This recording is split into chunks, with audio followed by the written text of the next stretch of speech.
സംസ്ഥാനത്ത് പനി ബാധിക്കുന്നവരുടെ എണ്ണത്തിൽ കുറവില്ല. 13,196 പേർ ഇന്ന് ചികിത്സ തേടി. 2 പേർ പനി ബാധിച്ചു മരിച്ചു. തിരുവനന്തപുരം ജില്ലയിൽ 7 പേർക്ക് കൂടി കോളറ സ്ഥിരീകരിച്ചു. MG പ്രതീഷ് ഇപ്പോൾ തിരുവനന്തപുരത്ത് വിവരങ്ങളുമായി ചേരുന്നുണ്ട്. പ്രതീഷ്, ഈ പകർച്ചപ്പനി ഇങ്ങനെ പടരുകയാണല്ലോ, എങ്ങനെയാണ് ആരോഗ്യവകുപ്പ് നിലവിലെ സ്ഥിതിഗതികളെ കാണുന്നത്? എന്തൊക്കെയാണ് വിവരങ്ങൾ പ്രതീഷ്?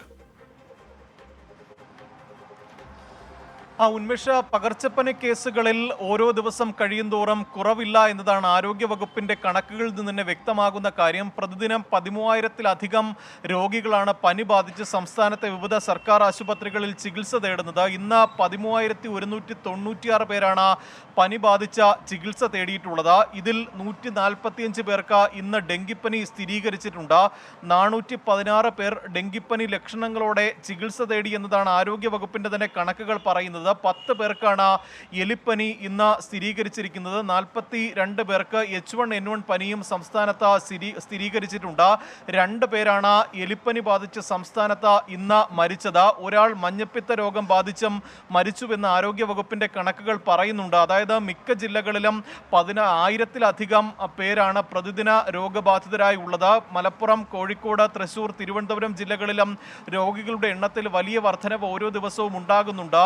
ഒപ്പം ഈ പനി ബാധിക്കുന്നവരിൽ ഗുരുതരാവസ്ഥയിൽ പോകുന്നവരുടെ എണ്ണവും വർദ്ധിക്കുന്നു എന്നതാണ് ഈ പനി മരണങ്ങൾ സംബന്ധിച്ചുള്ള വിവരങ്ങളും മനസ്സിലാക്കി തരുന്ന കാര്യം. കാരണം ഓരോ ദിവസവും 2-3 മരണങ്ങളാണ് സംസ്ഥാനത്ത് പനി ബാധിച്ച് റിപ്പോർട്ട് ചെയ്യുന്നത്. മറ്റൊരു പ്രധാനപ്പെട്ട ആശങ്ക നേരത്തെ ഉന്മേഷ സൂചിപ്പിച്ചതാണ്, ഈ കോളറയാണ്. കോളറ ബാധിച്ച് ഇന്ന് തിരുവനന്തപുരത്ത് മാത്രം 7 പേർക്ക് കോളറ സ്ഥിരീകരിച്ചു എന്നതാണ് ആരോഗ്യവകുപ്പിന്റെ ഔദ്യോഗിക കണക്ക് പറയുന്ന കാര്യം.